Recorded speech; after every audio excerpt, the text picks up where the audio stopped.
Ranchhor line jubilee market में PMT ने शोले उगले, बिजली कई घंटे तक बंद रही।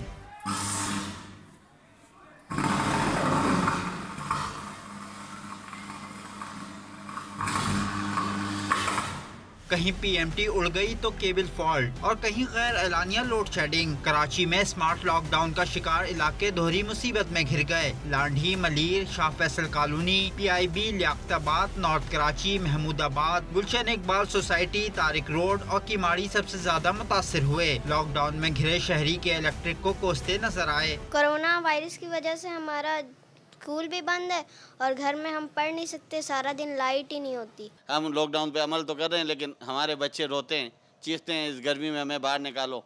हम बिल्कुल बेबस हो चुके हैं। लाइट तो बस जाती रहती, लाइट ये है कि कभी आए लाइट कभी है, लेकिन लाइट आती नहीं है। 2 घंटे आती, 4 घंटे लाइट चली जाती है। के इलेक्ट्रिक का कहना है कि बिजली की तलब में इजाफे और फर्नेस ऑयल की फराहमी में कमी के बायस मुश्किलात दरपेश हैं। लॉकडाउन से मुतासरा इलाकों में बिजली बहाल है। इलाकाई फॉल्ट्स को मामूल के मुताबिक दुरुस्त किया जाता है।